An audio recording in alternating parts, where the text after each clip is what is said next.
To the talk show Uplifting Communities with John and Miss J. Hey! And today we have a really, really good guest for you guys today. But before I go any further, I'm going to ask Miss J if she don't mind taking the pleasure on bringing them on. Oh, absolutely. This is like family here. I'm so excited because Mikey was one of our first youth that we had on the show doing something positive in the community. So I'm so excited because we get to talk about the things that he is doing now and his growth. And then we have his mom, Boss Mom. That's the author of her book. That's the name of her book. And we're going to talk about what it takes to be a boss mom, some of the challenges, and just the entrepreneurship, teaching children about entrepreneurship and investments. It's going to be a great show for parents. It's going to be a great show for kids. So I am so excited. So before I get any more excited, Arriel, before we get started, with our questions and things like that, tell the audience a little bit about you because it's been a while since you've been on. So let's play catch up. Okay, so I am Arriel Bivens-Biggs. I am the mom boss of Boss Moms, and what I do is I run a nonprofit to teach kids entrepreneurship, financial education, and investments. And we all know that it starts at home, so I taught my son first, and as teaching him, we saw within our community that a lot of other parents wanted their children to learn about financial education, and when they learned through entrepreneurship, they saw their children light up. They saw that, oh my goodness, my kids can own something early and they can start saving for their future, and I don't have to pull from my paycheck to save for their future. So it's just a really enlightening opportunity for the parents, and for me, I get to touch so many lives and show them that entrepreneurship is an option for them. Yeah, absolutely. And I'm also the mom of Mikey, which he owns a vending machine business. Yes, he does. He's a speaker. He's also a best-selling author. And, yes. And award-winning entrepreneur. About a month ago, about 2 weeks ago, he won the Young Entrepreneur of the Year award. Yeah, I saw that article. Awesome. Yeah, I shared that. That was so awesome. And I know we're going to talk to Mikey too, but I want to talk to you because a lot of moms say it's so hard and it's so, I don't have the time. I don't have a lot of money, and they may have health challenges because I know that you do.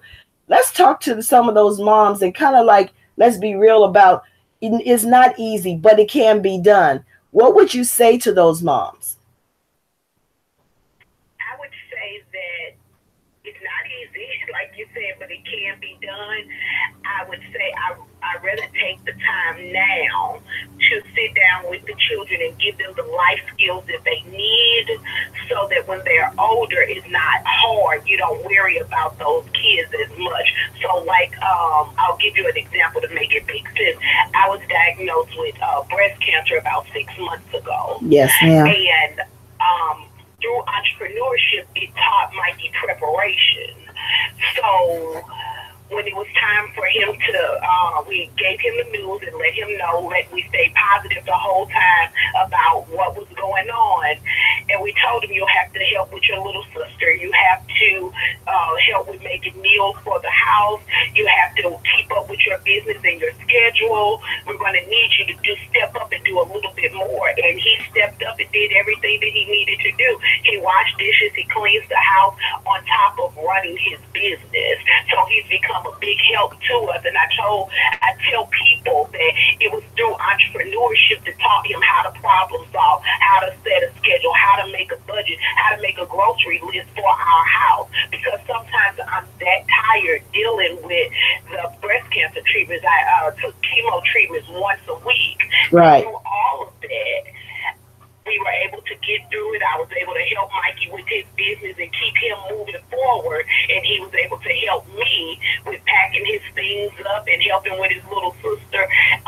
But he learned it all through entrepreneurship. So like I said, it's not easy, but it's not that hard either. And it gives me the confidence that when Mikey is older and certain things come up or he has to make certain decisions when it's time for him to go to college, he'll be prepared.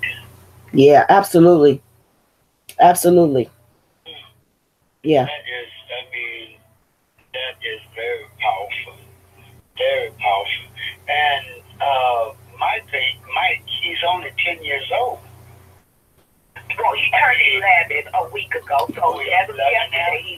11 for one. Ah, that's right. I forgot about that. He's saying that he's 10 years old also. It hasn't registered with him that he's 11 now. That's right. We celebrated. I remember celebrating too. I forgot. Yeah, we celebrated with the book signing on his birthday, and that was his very first book signing in St. Louis, Missouri. We hadn't done a hometown book signing. Awesome. Last Saturday was his very first hometown book signing. You know, another question that people have asked me too, you know, they say, well, my kids don't have a lot of skills, but every child is good at something. At least that's what I believe. And so when the parents that you're dealing with are trying to find their child's business or something their child is going to be successful at, what is the process in that? You know, do they do what I say do, find something they love doing and create a business from that? Or do they just, you know, get a business plan? You know, what do they do?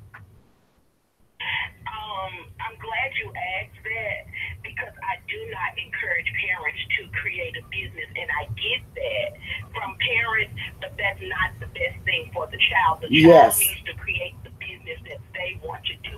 So I encourage parents to start off with the lemonade stand.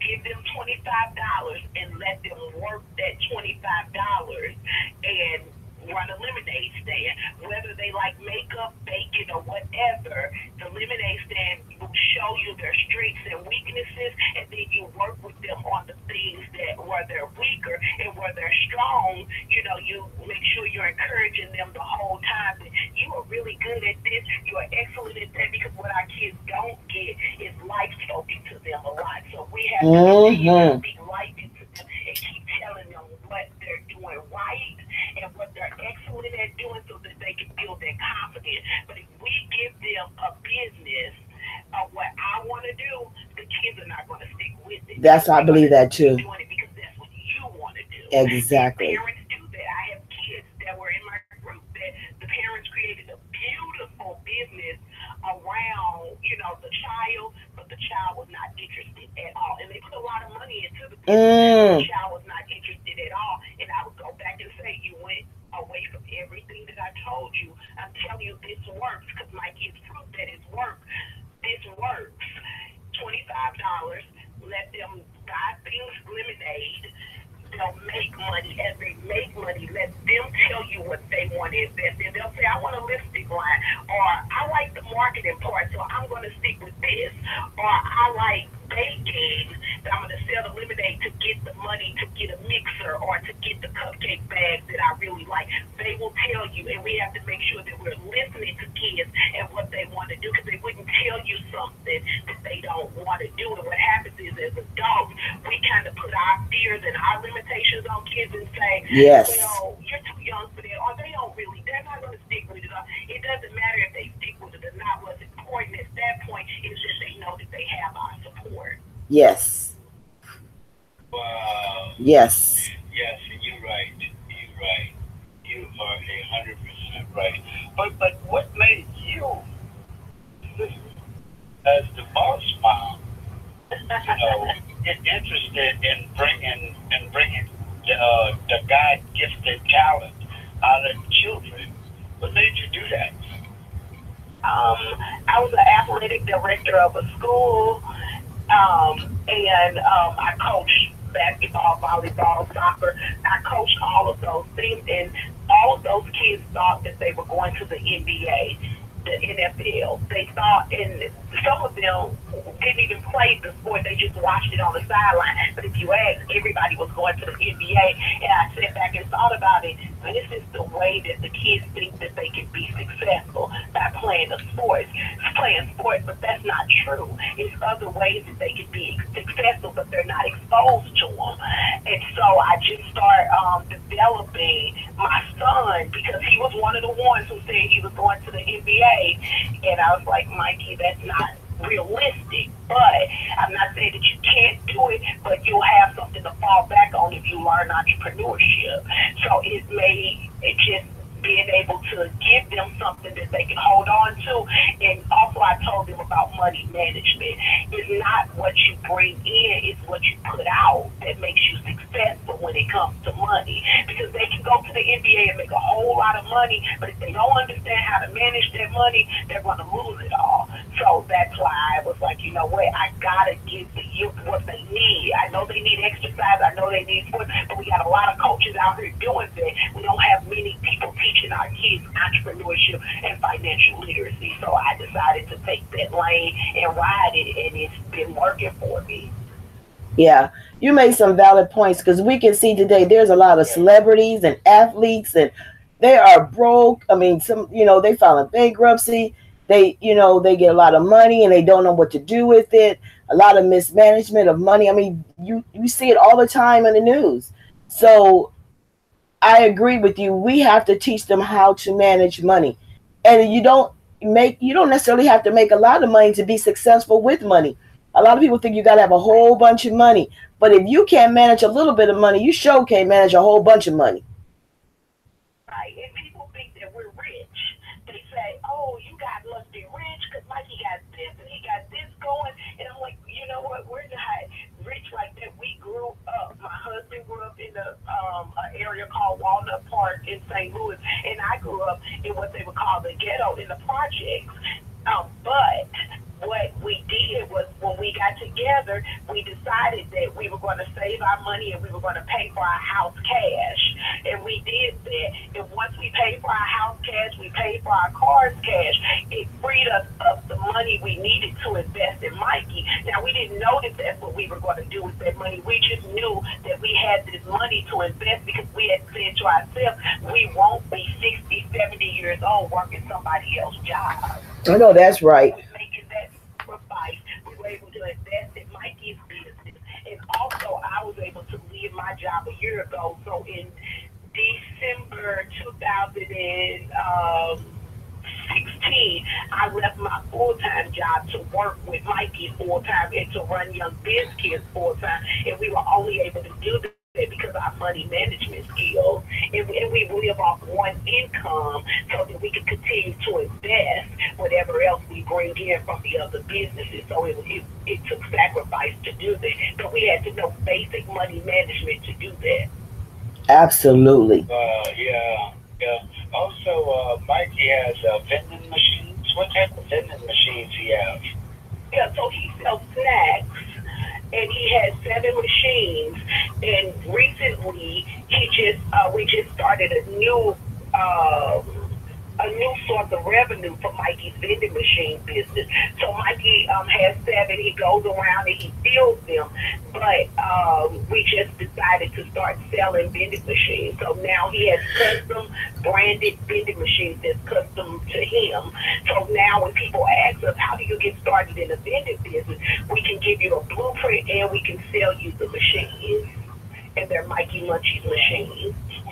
And we can ship all over the United States, all over to anybody who wants to start their own vending machine business. So it's not a franchise, it's a business opportunity. And we had to go through the legal process of that because as a franchise, it was some other stuff that was going that we had to do and make sure training and stuff was done on a yearly basis consistently and all that. So we decided to just do a business opportunity where we give them the blueprint and they kind of have the freedom to run the business the way they want to run it, but we do give tips on how we run it and how we are successful. That is so awesome.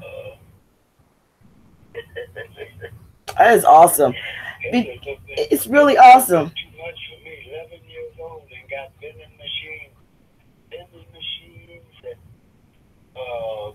best-selling author, and motivational speaker. Where he goes speak at? Well, right now he's speaking locally because Mikey decided in 2017 at the end of the year, he doesn't like to travel as much unless it's in the summer because he was traveling through the early part of the school year to other schools and talk to other kids out of town, and he said that was hard on him, and he said, I'm a kid too, I have to go to school too, so he wants to have fun just like other kids. So we just have him speaking locally now at elementary schools, churches, and then if people have galas that's geared toward youth, he goes to speak at those. So where? Now tell me, what some of the stuff I talk about. You know, at 11 years old. Well, let Mikey tell it. Is Mikey there? You know, what you talk about, I mean, this is so interesting. Ariel. It's funny that you asked it because when we walk in and they say, oh, this little boy is speaking, because he'll be playing with the other kids and doing stuff with the other kids, and then they'll say, here's the speaker, and he'll walk up there, the people's faces like, that's who's speaking, because he looks just like a normal kid, just like all of them. We don't, sometimes we put him in a suit and tie, but most of the time he just has on t-shirts or jeans, depending on what the occasion is, but we make sure he looks like all the other kids. But he speaks about sacrifice. He speaks about dreaming big. And when he speaks about sacrifice, he speaks from the point of Christmas 2016. He didn't get Christmas gifts. He tells everybody that he didn't get anything. Santa brought him stuff, but he didn't get anything for Christmas. Because he wanted his vending machines, and he knew that he would be able to make more money if he got the machine, so that's what he decided. And so he teaches other kids about if you make the sacrifice, you can get bigger things later. So delayed gratification to us as adults, but the kids, you know, sacrifice. And he tells them to dream big, and he tells them how his parents didn't believe that he could run a vending machine business, and how he really wanted to prove his parents wrong, but to prove us wrong, he had to be dedicated, and he really had to do a lot of hard work so that we can believe in him to run the business. So those are some of the things that he talks about when he goes to speak, and then he just tells his story on how he started in his business. And most people don't believe. We have to show them pictures. We have to show them news clippings. We have to show YouTube videos. But most people don't believe that he runs his own business. And we do a lot of Facebook Lives of him loading his machine and him talking about his machines and him explaining like what he does with his money, which is more just investments and making his money work for him. Awesome. Usually Mikey is talking. He's pretty quiet today. Hi. Hey, Mikey. How you doing, babe? I'm doing great. Well, you know, you got your you got your book out. Tell the audience a little bit about your book. So before I do that, I just want to say thank you for having me on your show. Oh, you're so welcome, sweetheart. I'm so proud of you. Thank you. So, well, my book is about my entrepreneurial journey, the things that I had to learn in order to start my business, which is Mikey's Munchies, a local vending machine business in the St. Louis area. So do you break it down for the kids so they'll understand? Do you make it fun, or is it just giving instructions? So, my book is, well, one of my books, Mikey Learns About Business, is about what I just said, but Business Wiz, it is about the same thing. It's in a rap, and it's more fun. Yeah. Like, so the book, it goes, I want to start a business, but I don't know how. Hi, my name is Biz. I'll show you how. Biz is a whiz. Oh, that's cute. Wow. That's pretty good. That's pretty good. I like that. Yeah, I forgot to tell you that he has two books now. I forgot about Biz is a Whiz, but yes, he has two books. One is a bestseller, and the other we released in February for pre-K through third grade. And that's the one Mikey made up like a rap, so the kids can be introduced to entrepreneurship early, but then it's still fun and playful. Right. You repeat after him when he say Biz is a whiz, and then the kids say Biz is a whiz. That is so cool. That's really cool. That's really cool. Can you tell them who Biz is? Okay, so Biz is actually my mom. Yeah. Oh, okay. Boss mom. He need to tell you who Biz is and why he chose Biz. Okay. So Biz is my mom, and the reason why I chose a briefcase because, well, briefcases, you use that in entrepreneurship. And also, if there was a book about a mom telling a child about entrepreneurship, it wouldn't be fun. But if it was something magical like Dora the Explorer and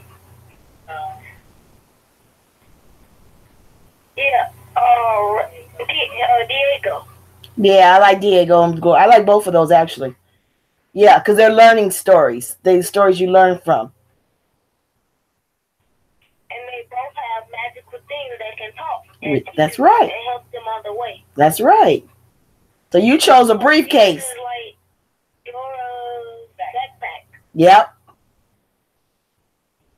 But it only teaches about entrepreneurship, and whatever Mikey needs about entrepreneurship, he has it. That's a great idea. Great idea. Yes. Now, Mikey, I wanted to ask you a question. Now, you 11 years old. You're a motivational speaker.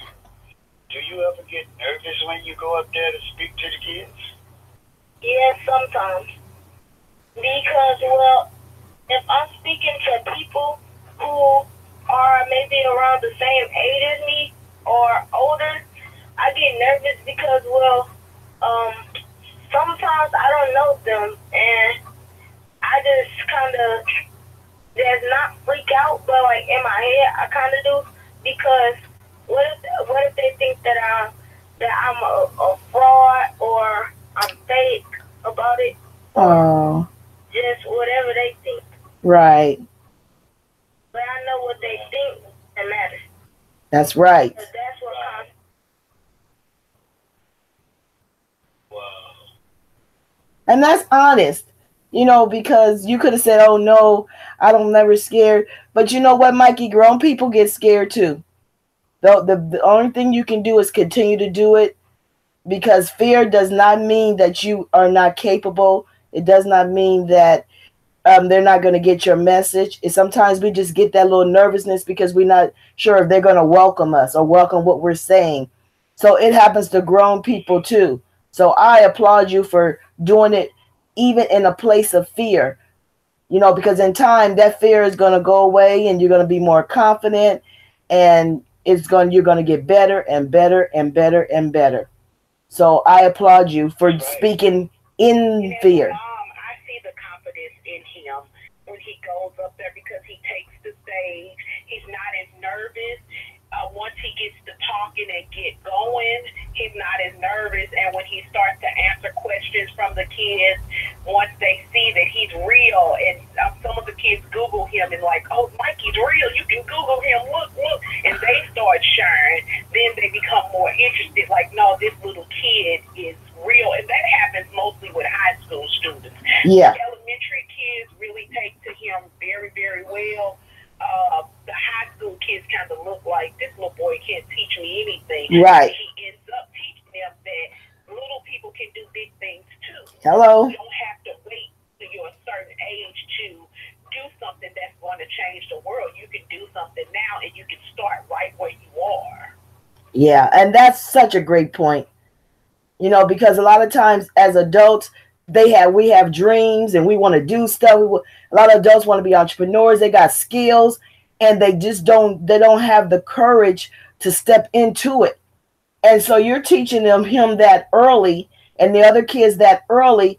And that is really great because they won't have the fear as an adult. They'll be really willing to take that chance. They'll be willing to take risks. They'll be willing to be who they are. And so I think it's great that we're teaching them early.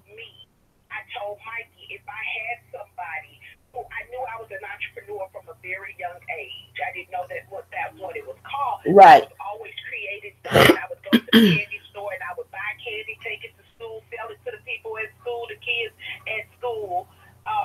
I always had that in me, but I didn't have anybody to tell me that you're an entrepreneur and I'm going to help you with the gift that you have. Yes. So that you don't fall in that working for somebody else. Because what I heard growing up was you graduate from high school, you go to college, and you get a good job. Yes. So in my mind, you go to college and you get a good job. So So even when I was in college, I braided hair to make money while I was in college because I was the only one who knew how to braid hair and could do really cool designs. And I would charge $20 a person, and that was in 2000. And for a college kid, I can do 5 heads in one night and then turn around and do the next thing the very next day to do 5 more heads.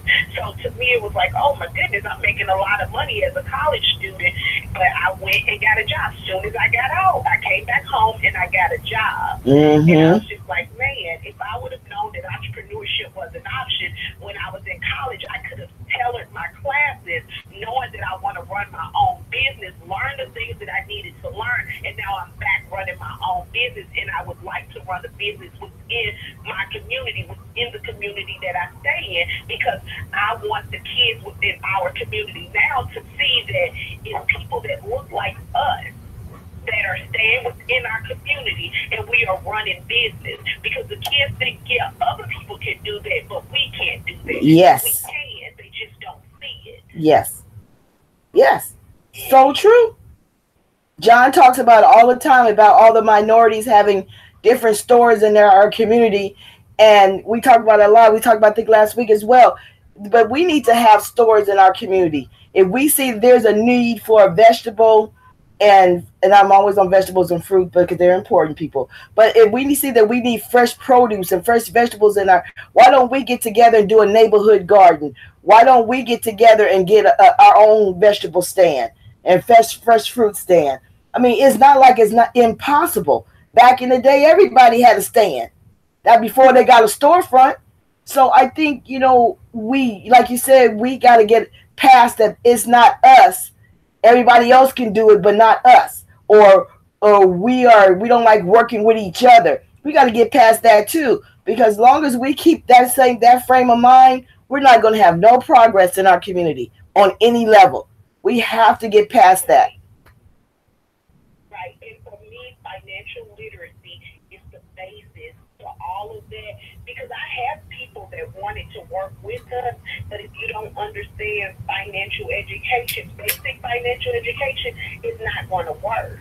And they think, oh, she just doesn't want to work with me. No, if your books and stuff are not in order, and I don't understand, like when I look at the business plan and I don't see where the revenue model is and where the income is coming in, we're not investing our money over in that, because I'm just giving you money to play around with. So whenever we spend money, it's always a return coming back in. So if Arriel spends $5, you better believe that $20, $30, $40, $50 is coming back in to her, because I just don't spend money to spend money.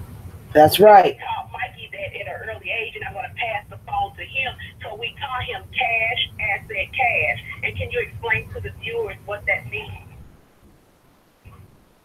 So cash asset cash means that so you buy something that and you sell. No, you buy something. You take the money. You buy something. No, you sell something. No, I keep mixing up my own words. No, that's okay. But cash asset cash, you take the cash that you have, whatever that is, from your allowance, right, and you buy an asset that's going to produce more cash. That's okay. But you buy an asset that's going to produce you more cash. But when we teach that to our kids early, you won't see them running so quickly to buy a pair of Jordans.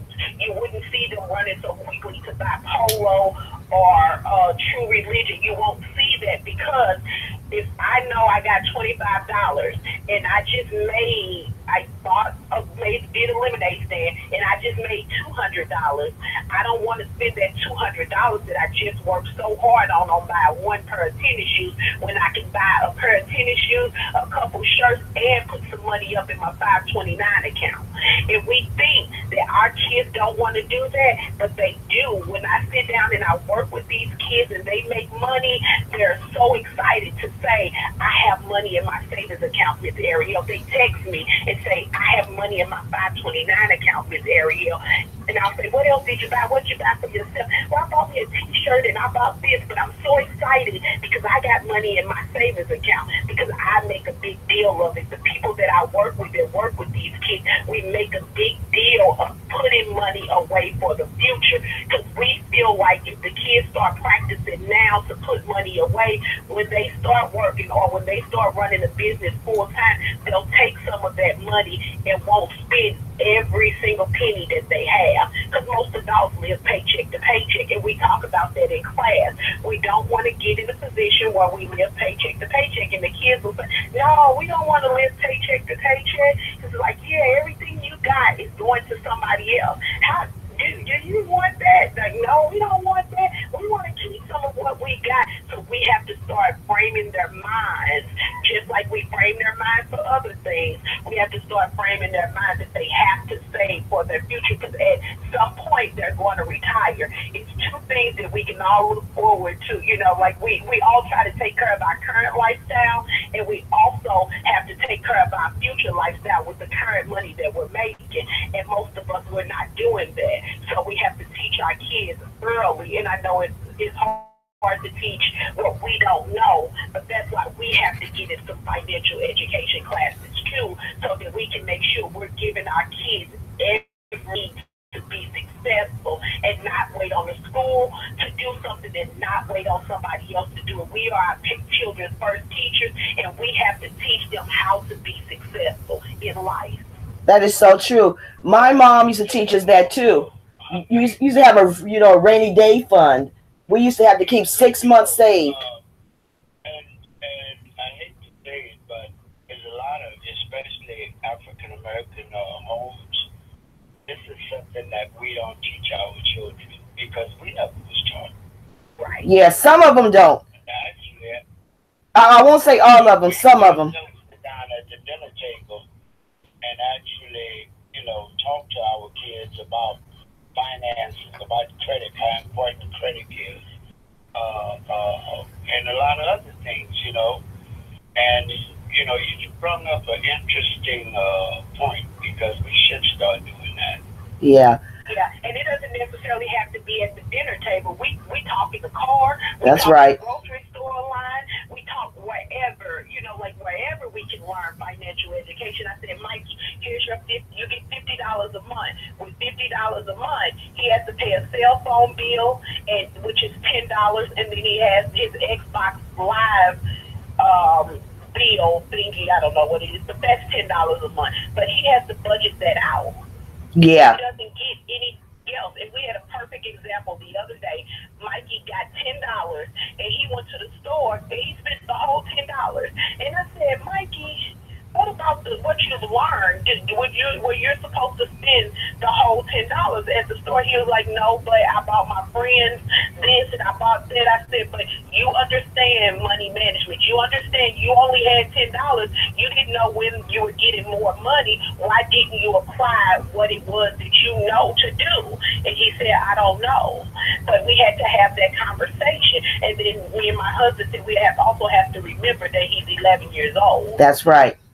Even though we're teaching these principles, we still have to give him that room and then correct it when it needs to be corrected. But he told us he knew that he should only spend so much so that he can still have some left. So I just told him he has to go the rest of the month with no money. Yeah. Because he spent all of his money in one time at the store. And Mikey, won't you tell them how did that make you feel? Like that lesson that you spent $10 one morning. It made me feel upset. Why? Because now I didn't have any money for the rest of the month for things that I wanted to do. And when we go into the dollar store on Monday, I don't have any money for that. And my mom, she gave me money for 6 flights, but I don't have any money for that. Yeah. Yeah, it's a lesson. Anyway, I want to let the audience know that you're listening at Uplifting Communities Talk Show. And if you want to ask a question or elaborate on something, please press 1 and I'll let you in. That's a good lesson you taught him. My mom, what she did when we lived at home, when we were working, we had to pay rent. And I thought my mother was crazy in the bed bug. I was like, I know you're not charging us rent. She said, well, you can't live nowhere else for free. I was like, wait a minute, we at home. But she did the same thing. We had to pay rent. We had to buy all our personal items. We had to do all that stuff. But it's interesting, you're correct, because when I got out in the world, I knew the importance of making sure my rent was paid, my lights was on. You know, I knew that those things were a priority, and you got to teach it some kind of way. And that's how she taught it. She made us, we paid rent. I paid rent. It wasn't a lot, like $100. But when I moved out to my apartment, she gave me all my money back. But she just wanted me to understand that life wasn't free. And I couldn't, just because we had it easy at home when we got out there, it wasn't going to be like that. Right. And I think, like, as a parent, that's what we should do, charge our kids rent. It does a disservice if we don't. Even if it is just $25, they get a paycheck. They have some type of income coming in. I think that's the important life skill to teach, that you pay wherever you stay. And that was a lesson that my mom taught us. And we took it, me and my husband took it one step further, because we knew that, okay, we know this much, but what about in saving for our future? Because I don't want to work for somebody else the rest of our lives. So that's why we incorporated that. Okay, you also need to save something for your future. That's right. That's right. You know, with my experience, there's a lot of families that does that, especially when their kids get old enough to get a job at maybe a fast food restaurant. McDonald's is one of the first jobs that most teenagers get. McDonald's, Burger King's, Jack in the Box and stuff. And I think that most parents do that, you know, but they don't really sit down and explain to the kids, their children, what they're doing.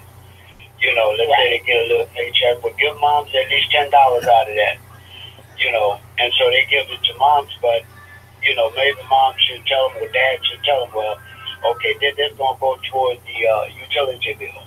Right. You know, or go toward the food or whatever. You know, I don't think that they make that clear to them. Yeah. And I agree with you, because we get a lot of that too. When I say, you know, when I talk with teenagers and I tell them, if you're working, you should be giving something to your parents. But then the teenagers will say, well, I'm going to be moving out soon, and I'm going to do this, and I'm going to do this. And I'm like, that's going to do you a disservice, because if you move out before time, you're going to struggle more than what you need to, because real life happens, and we think that, oh, I work a job and I'll be able to pay these things. So you get a car, you get an apartment and all of that, but then you lose your job.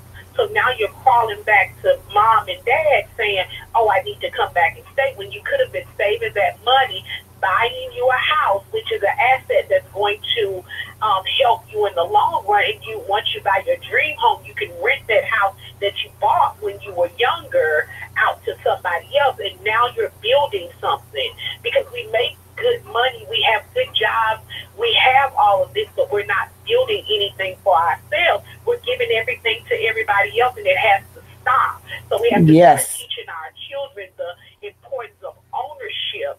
That's right. Renting. But like I said, it has to be started early. We have to start telling them about these things early. We need to be more proactive than reactive to everything. We tell kids, and I teach abstinence in the community to kids, and we were dealing with a lot of kids after the fact, and I'm saying that doesn't make sense. We need to get to these kids before they make those decisions. That's right. We have to give them something to, we tell them, okay, no, you don't have sex, and we don't even tell them you don't have sex before you marry. We tell them you don't have sex because you have hopes and dreams, and you don't want to put yourself in a position where you can't go to college, or where you can't start that business, or where you can't, because you have all of these other responsibilities if you make these decisions. So we give them something to replace that urge to do something differently. So we teach abstinence, but we tell them it's not that you don't have sex, it's just right now you have things that are more important that you're trying to reach for, and that in entrepreneurship is one of them, because we show them that you can really be a billionaire within your lifetime, and we show them on paper, and we show them what they need our idea. That's right. That's right. And that is such a valid point. That is such a good point, because I think that kids are going to be kids. They're going to, test the waters. They're going to do what they're going to do. But if we give them something else, to replace what they think they're missing, it can be a distraction from them doing something they don't need to do so early. You're 10 years old. You don't need to be having sex anyway. 15, you don't know nothing about life either. You know what I mean? Seriously, you really don't know anything. But teaching them how to manage those emotions, what those emotions are really about. So then when they do decide to do whatever they're going to do, they have a clear head on what they're going to do. So I think that's really great. Yes, and believe it or not, it's so many little kids are having sex early, and they're pregnant, and they're walking around. Yes, I see. We didn't give her what she needed, because we even do role plays, and we tell them, you're going to be a millionaire, you're going to have your own business, you're going to be wealthy, you're going to own your own home. But how do you do that with 2 kids and you're 16? And this is role play, so it's not real, but they'll tell us, well, you really can't because this and it's, well, what kind of obstacles that'll keep you from getting to your goals and your dreams? And you let them tell you, and now they take ownership of that. That's right. Like, so this area, I am going to start my business, and I am going to design school, and I am doing this. So now it's just like, okay, so I'm not even thinking about having sex and stuff no more, because I got to stay on track so that I can get through design school and I can be the next top designer of the next thing. So it's just like, yes, you got it. You got it. Yeah. Yep. Well, we only have 2 minutes and 40 seconds left on air. So I know this is a very big conversation, a very big, interview and everything, but I'm going to have to ask Ms. J to start closing us out. Absolutely. Well, first of all, thank you guys for coming. Thank you, Mikey. Thank you, my friend Arriel. I'm really excited that you guys came by, because this information is really important for parents. And like you said, it is not easy, but it can be done. So I'm very excited you guys came on. I'm going to post your information so they can learn more about you or reach out to you. But if you have something positive to say, Arriel, I'm going to let you do one. I'm going to let Mikey do one. If you have something positive to say to the parents about entrepreneurship and financial wisdom, what would that be? To learn to take some financial education classes for your child's sake. Even if you don't do it for yourself, do it for your child, because you don't want to have a life insurance policy that you leave for your child and they don't know what to do with the money once you're gone. So I would just say take a financial education class so that you can teach your children yourself. Mikey? So a thing that I can say to encourage kids, dream big, and little people can do big things too. Absolutely. Remember, only thing that can stop us is us. That's right, baby. That's right. And Mr. John L. Brown. Well, I want to thank Miss Arriel and Mikey for coming on the show. You guys were great. I love it. You keep up the good work, okay? And don't be nervous. Everybody get a little nervous sometimes, but don't be nervous. You'll be just fine. Just do what you got to do, buddy. And God bless you, okay? Okay. Back to you, Miss J. Well, thank everybody for joining us this evening. And again, thank you to Mikey and Arriel. And all I can say is thank you for joining us. Have a great evening and peace and blessings. Good night, everybody. Good night.